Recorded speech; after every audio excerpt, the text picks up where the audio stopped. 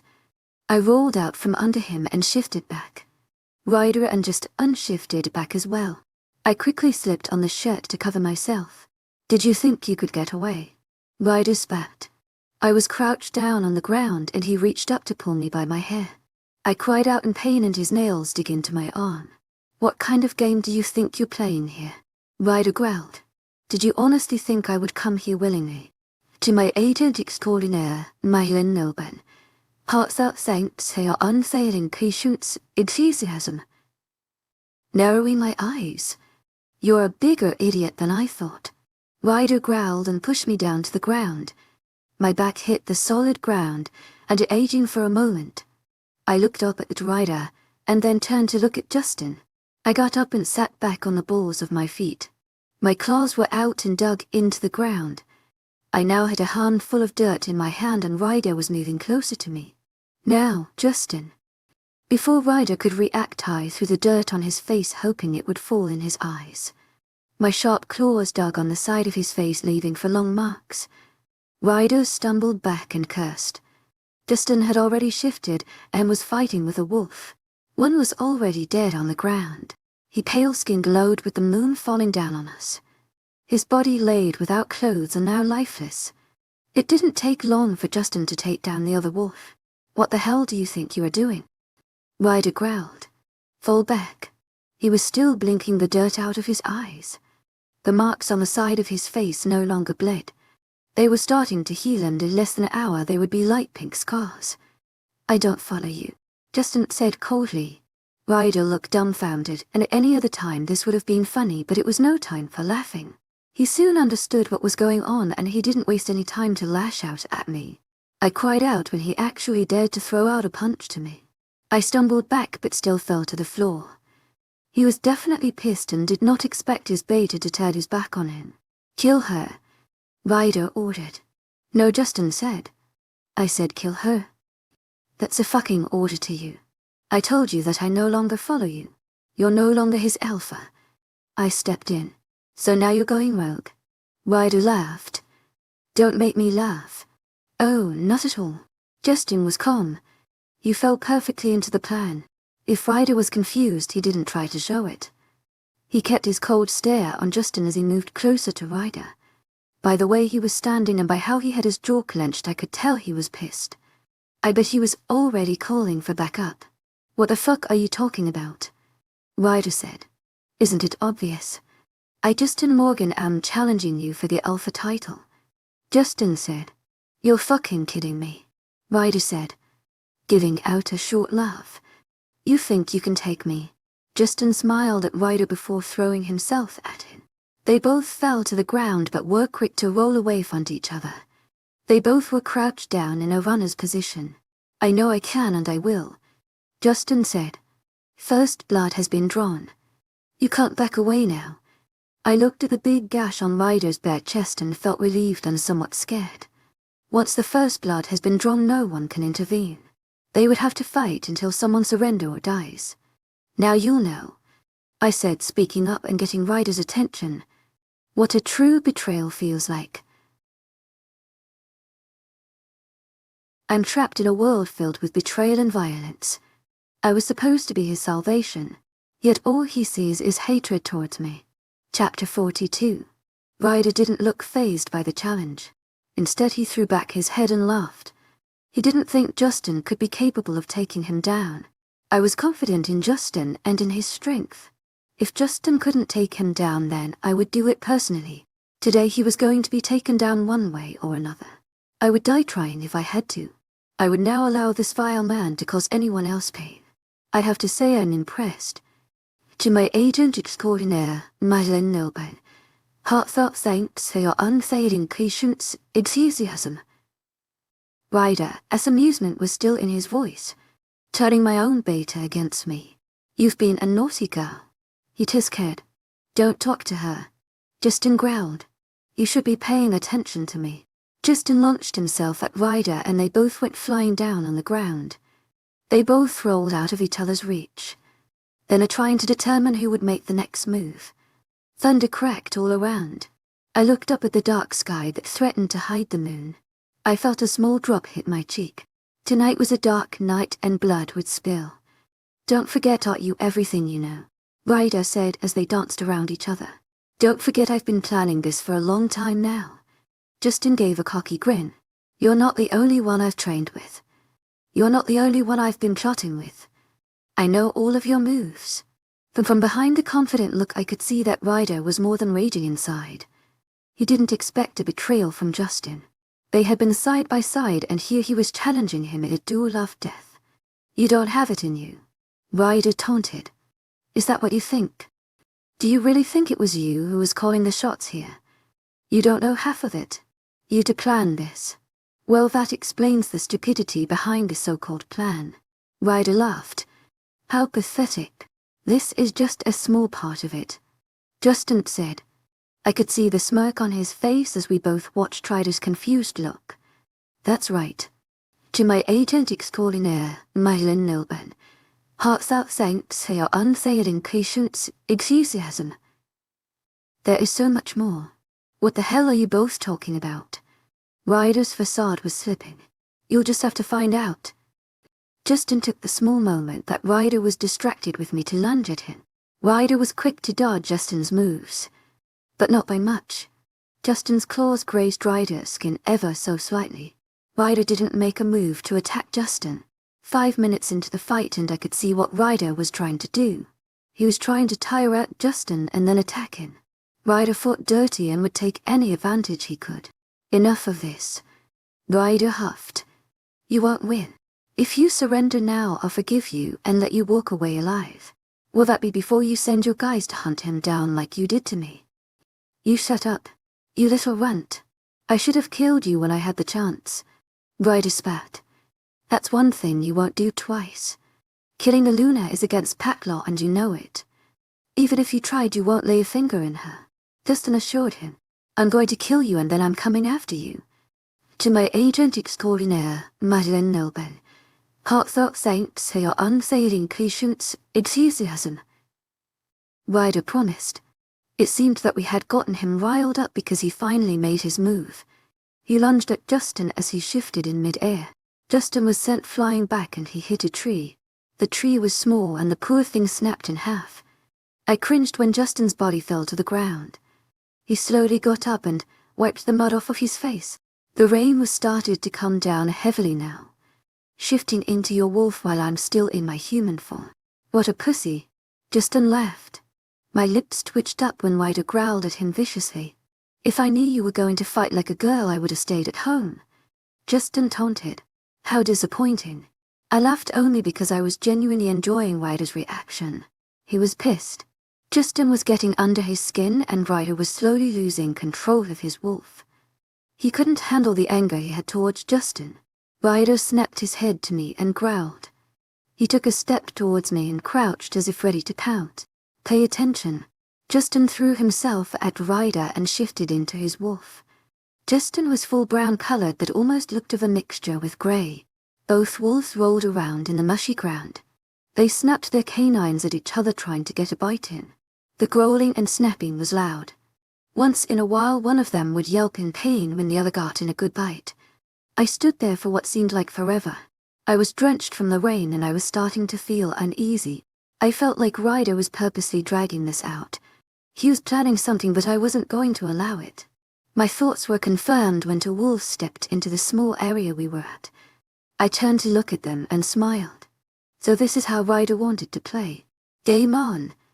To my agent extraordinaire, 𝐿𝐴𝐿𝐵. Heartfelt thanks for your unfading patience, enthusiasm. Oh, no fair. 2 against 1. They both started to walk slowly towards me. One of the wolves seemed small. The grown fur stuck to his body from the rain. The other was a mixture of chocolate brown and golden brown. I didn't recognize either, and I honestly didn't care. Bring it on, I challenged. The smallest of the wolves stepped closer to me and snapped his canines threateningly. I laughed and looked at him. I kept the smile on my face just to get under his skin. He didn't make a move to attack me and I knew it was because I was in my human form. He didn't seem to want to fight dirty like Ryder. This was one thing I was thankful for. I was strong but taking both on would do some damage to me. I kept my eyes on both wolves and they kept shifting their eyes from me to Ryder. Justin was still fighting with Ryder. You can't follow an order from him. To my agent extraordinaire, 𝐿𝐴𝐿𝐵. Heartfelt thanks for your unfailing patience, enthusiasm. Both wolves turned to look at me. To my surprise, they both shifted into their human form. We should kill you, the younger of the boys said. But you can't. Your alpha is in a fight for his title. Until it's over you can't follow an order until you have a true alpha. They both growled at me and I realized the older one didn't seem to care. His hand connected with my face and the slap echoed in my ears. I stumbled back and my head jerked to the side from the impact. We stay loyal to the alpha that still has the title. The older one's pat. Didn't your mother ever teach you not to hit a girl? Didn't your mother ever teach you some respect? He retorted. I smiled overly sweet at him. If only he knew my oh so wonderful mother. She wasn't the best woman in the world. She disowned me. What kind of mother did that? Lucky for you my mother wasn't much of a role model. I lunged at him and we spiraled down on the ground. My fist connected to the side of his face. I felt the other grab me from my shirt to pry me off. My feet dangled in the air and I was thrown halfway across the clearing. I landed on my back and I felt the wind being knocked out of me. I knew taking on 2 men by myself was going to be a challenge. I had done it many times when I was a rogue, but there was only one man I cared about killing. These 2 were only following orders. I felt claws sink into my shoulders and I was pulled up to my feet. I felt something hard hit me in the back of my head. I stumbled and blindly swung my arm. My fist came in contact with something. I didn't waste any time in throwing a high kick. I looked down at the boy that paid unconscious on the ground. I momentarily wondered how hard I had actually hit him. I looked at the younger boy who looked slightly frightened. I myself was surprised. I didn't think I could knock him out with 1 kick. I spent many times training with Jake and he taught me every move possible to knock someone out. It just never happened because he was always there to do it for me. Stay back or else I won't think twice about killing you. I won't. The boy looked hesitant and continued to look at the fight in front of us. He looked so young and didn't seem to belong here. He must have been about 16. I don't want to hurt you. Believe me when I say you won't get that close. As if to prove my point, I kicked the unconscious boy. But I have to. He continued. Don't take another step closer. I wouldn't. I heard a loud howl and Ryder turned his attention to us. Justin took that opportunity to bite down in Ryder's side. Ryder fell to the ground and shifted back. He cursed and struggled to stand. You fucking bitch. Ryder spat at me. I felt myself calm down when I felt his presence. I was worried that the rain would wash away my trail. But here he was. I guess now you must realize that you're the one surrounded, I said to Ryder. You'll pay for this, Ryder said. It's you who is paying. Kill her, he shouted at the boy. I turned to see the younger boy making his way to me. I turned back to Ryder and he was already being pinned down in his wolf by Justin's. I was surprised when I felt hands pushing me hard. I almost tripped over the boy laying on the ground. He had begun to toss around. I managed to stay on my feet, but the small boy was still coming at me. If you don't stop, you'll end up like him, I warned. You hurt my brother, so now I'm going to hurt you. I started backing away, but something hit my body that sent me flying. Ryder had slammed his body into mine. He stood over me as I tried to get back up from the ground. Several feet away, Justin was trying to get back in his feet. I didn't even notice when Ryder managed to get the upper hand. I didn't have a chance to get up when the boy was on top of me, pinning me down. I tried to buck him off of me. Hands were around my neck, cutting off my breathing. I tried to punch, claw and kick the boy off. At one point his hands had slipped from my neck. The rain was still falling down and it was making it hard for me to see. I clawed at the boy's face and he cursed. I cried out when I felt his nail slice down the side of my face. His hands were around my neck again. I wasn't going to be able to fight him off. He was straddling my waist, making it hard for me to get him to move. I smacked his face and scratched at his chest.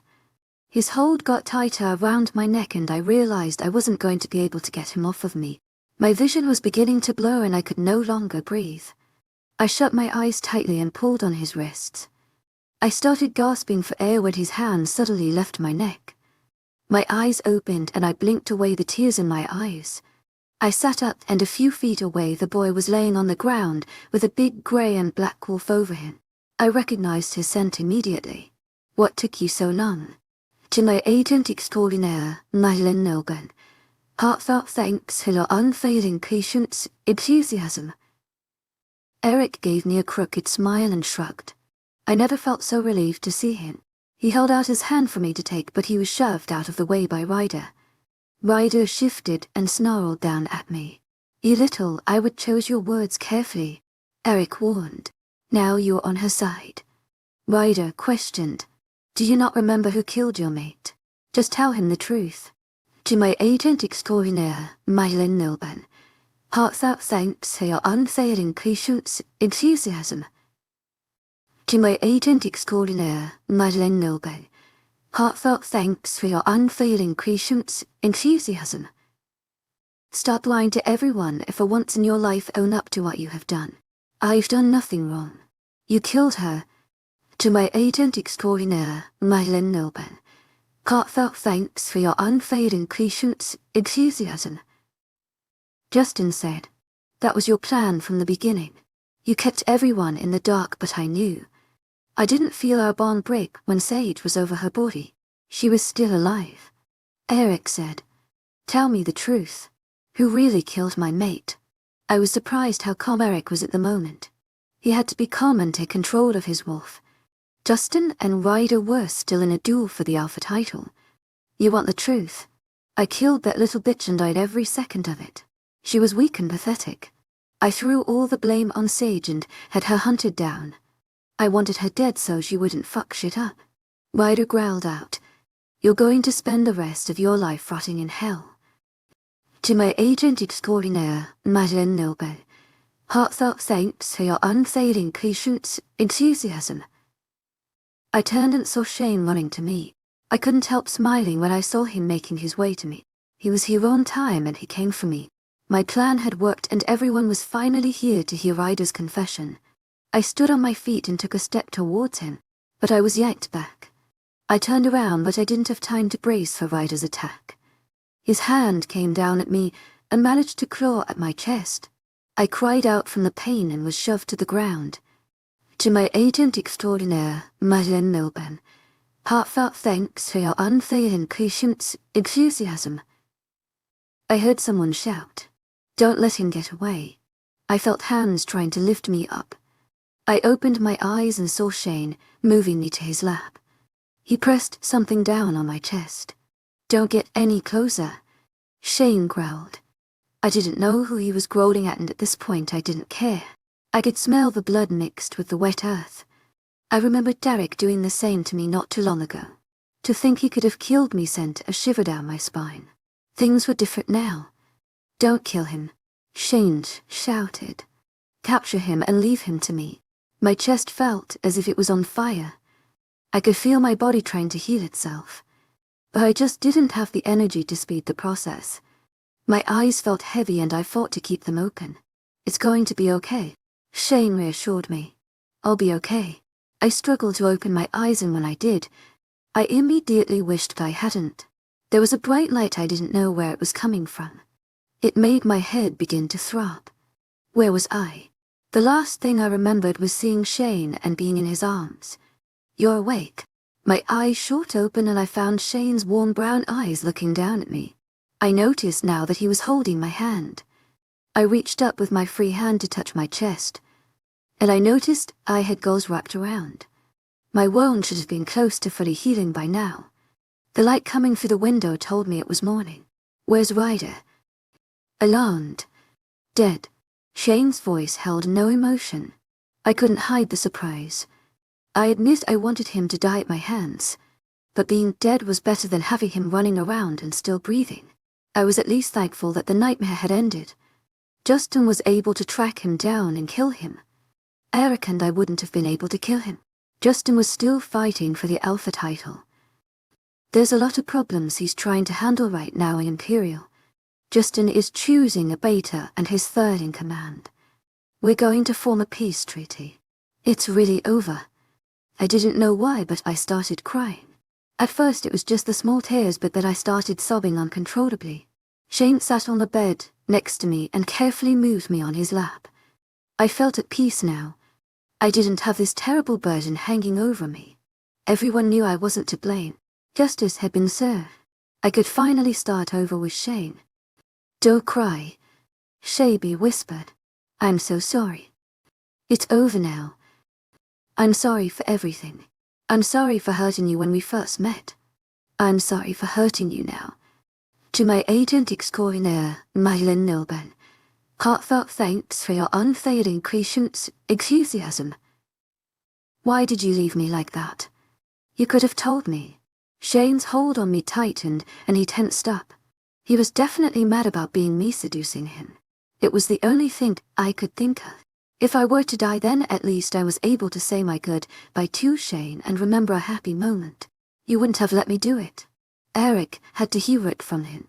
"I don't want you to ever do something like that again," Shane warned. I looked up at his serious face and then a small smile took over. He turned me so I was now facing him. I immediately wrapped my arms around his neck and brought his lips to mine. We fit together so perfectly. His warm lips on mine were like sparks that set my body on fire. I didn't have a worry, and that's what made it 10 times better. He didn't hate me. There was only love. "Please forgive me. I promise it will never happen again," I said, pulling away. "There's nothing to forgive. My love," he said, caressing my cheek. "I will love you no matter what crazy thing you do." He pecked my lips one more time and I giggled when he gave my sides a squeeze. I was about to pull him in for another kiss when the door opened. "Well, I can see you're feeling better," Jake said, looking amused. I grinned and tried to move off of his lap, but Shane wasn't going to have it. "I'm glad you're okay," sis Jake said. "Of course I am. To my agent extraordinaire, 𝐿𝐴𝐷𝐸 heartfelt thanks for your unfailing enthusiasm. I'm finally happy." Duck said, "You can go home now. Elle is missing her mommy." Jake chuckled. I smiled, thinking of my baby girl. Things couldn't be more perfect. Everything was great. It took me a long time to find the place of happiness where I belonged, but I found it, and I wasn't letting it go. "𝐊𝐲, let's go home," I said, smiling. "Our baby is waiting for us." "Home it is," he said, kissing my cheek and squeezing my sides, making me giggle. Nope, never letting go. The end. Shane's POV. What kind of special hell was I living in? I kept feeling like I was falling down a black hole without an end. My sister died at the hands of my mate. Her confession hit me harder than what I had expected. Almost a week had passed since that day that changed everything. A week without Sage by my side. I had gotten used to her being by my side. I got used to waking up next to her and sleeping knowing she was just there. There was a knock on my door and Alex stepped in without an invitation. He looked just as tired and stressed as I did. I was aware that he was getting the worst end of my moods. He didn't deserve it. But I couldn't bring myself to really care. Imperial will be here later today, Alex said. I'm aware. My voice came out strained. Ryder was a threat. My wolf felt it too. It was becoming hard to push him back. There were several times that I came close to shifting just because someone said the wrong thing. It was getting out of control. It was all because of my mate. My beautiful and wolf mate.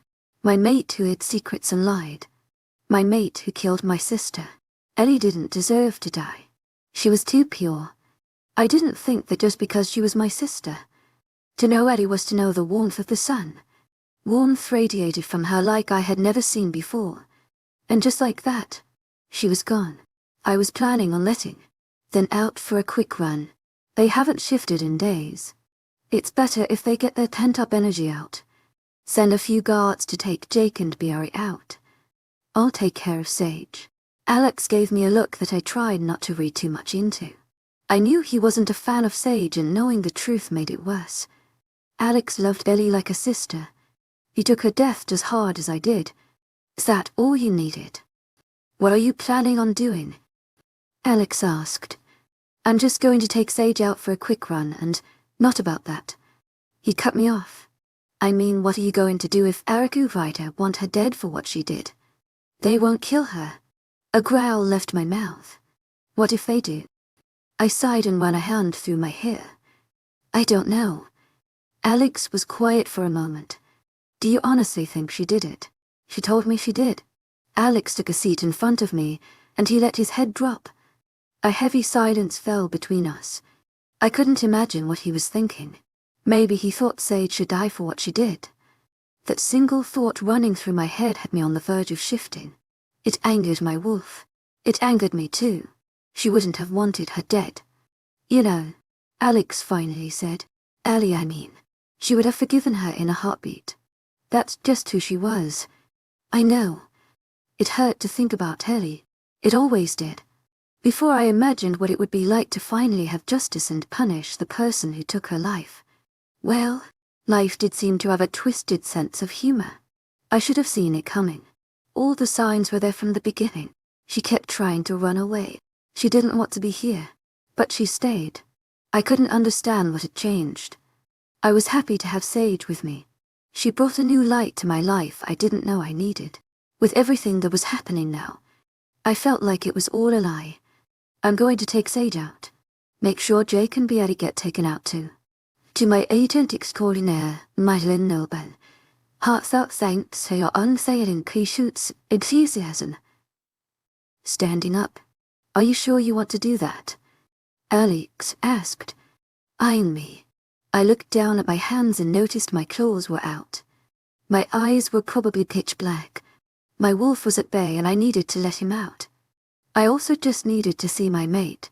Too many days had passed and I could already feel my control starting to slip. I need to see her, was all I said. I took my time walking to the prison cells. I needed the time to calm my wolf down. I wanted to make sure I had some of a clear head with Sage. I could hear talking as I approached the cells 𝐴𝐺𝐻𝐿 was in. They all went quiet as they heard me approaching. I felt my entire body relax when I finally stood in front of her. This was what I needed. Sage was laying on the bed curled up. Her eyes looked tired. There were dark circles under her eyes and she looked pale. That's when I noticed the smell of vomit. It was coming from her cell and it explained her appearance. It was the thing that now brought me into high alert. Something was seriously wrong. If you're here to bother her, then you can leave, Jake said. She isn't in the mood. I'm not here to speak to you. I snapped at him. My wolf wasn't in the mood to even talk to her, so, called brother. My wolf kept screaming at me to tend to my mate. Then why are you here? I kept my eyes on Sage and I could practically see how she was trying to keep herself together. Her wolf was calling out to mine, and mine was dying to have her closer. It was agonizing. I'm here to take 𝐿𝐲. You're not taking her anywhere. Jake growled at me. You're all being let out to shift. If you run away, then my men have orders to kill you. That got 𝐿𝐲's attention. She quickly sat up, but then groaned and fell back into the bed. Her hand brushed the side of the bed and I saw her bring up a bowl of water. She propped herself up and took a few mouthfuls of water. After she set the bottle on the floor, she made another attempt to sit up. I heard the small sigh that left her and she looked relieved. She also looked like she was going to be sick. I don't want to go anywhere. Her voice came out small and weak. I don't care what you want, I managed to say without emotion. I couldn't take my wolf trying to claw its way out anymore. I reached into my pocket to fish out the key to her cell. When I was inside, I wasted no time in getting her out of the cell. If I didn't get her out soon, my wolf would shift in if that happened. I didn't know what he would do. Stop, 𝐿𝐲 said. She's sick. Jake growled. She's been throwing up all week. 𝐵RE added. I looked at my mate again. She was sick. That explained the vomit and the pale look. Now I really needed to get her out. But I also needed to be careful. My wolf wasn't taking kindly to the way I was handling her. Maybe you should get her to a pack doctor, 𝐵RE suggested after I loosened my grip on 𝐿𝐲. I'm fine, 𝐿𝐲 said. It was the food I ate. Guards will be here to take the both of you out. I informed them. I dragged 𝐿𝐲 out of the cells and led her out of the building. My wolf wanted out and I just needed to get us out of there. I was moving too quick for 𝐿𝐲 to keep up. Once we were out of the building I felt a bit more relaxed, but it wasn't enough. I dragged her deeper into the woods. I kept letting my wolf lead the way. I knew that if anyone got in my way right now, I would kill them. My wolf felt like there was a threat and it annoyed me just how protective he was being. I didn't understand it and that confused me even more. The only threat was Eric and Ryder, but I already had that in mind. Once we were far enough that my wolf was satisfied, I let go of 𝐿𝐲. I needed to shift. I wanted to let go of everything and just give over to my instincts. That was hard to do when my instincts were leading me to act like a lunatic. I took off my shirt and tossed it to the side. I was going to take off my jeans next but noticed 𝐿𝐲 looking at me. I expected her to have already shifted. It was over a week since she last let her wolf out. Take off your clothes. To my 𝐿𝐲𝐼𝐻𝐼𝐬 𝐊𝐿𝐼𝐻𝐼𝐬 𝐊𝐿𝐼𝐻𝐼𝐬 𝐿𝐻 raised a brow at me and didn't move. I didn't know why she just continued to look at me. I walked closer to her and all I wanted to do was take her in my arms. Before I could do that, I simply reached for her shirt to help her take it off. Don't touch me, 𝐿𝐲 said, smacking my hand away. Take off your clothes. I'm not taking off my clothes while you're watching me like a pervert, she snapped. I'm your mate and I can see you without clothes if I want. Oh, so now I'm your mate. There was a challenge in her tone. I couldn't explain what those words did to me. It got my wolf riled up even more. She was mine. Despite everything that had happened, we belonged to each other. In every single way. 𝐿𝐲 was my mate. Take them off now, I said threateningly. I don't have a problem if these clothes get shredded and I don't care if I have to walk back without clothes, 𝐿𝐲 said. My wolf definitely didn't like being challenged. I growled and she jumped back out of my reach before I could grab her arm. In a matter of seconds she shifted and Grey Wolf stood in front of me. My wolf took that as another challenge. I shifted into my wolf once my jeans were off. I towered over 𝐿𝐲 in my wolf form but she wouldn't back away. It wasn't in her to do that, especially with the way things were right now. Our relationship was hanging by a strand. Disobedience will get you nowhere, I said through our kind link. It will keep me away from you, 𝐿𝐲 said right before she broke out into a run. I should have expected her to make a run for it, but I'd hoped that she wouldn't. I tried to steer her in a different direction. I felt like a cat or dog trying to herd its sheep. I almost snorted at the stupid thought. My wolf relaxed when 𝐿𝐲 no longer seemed like she was going to try to escape. As we continued to run, she slowed down and seemed to relax more. The wind felt good brushing against my coat.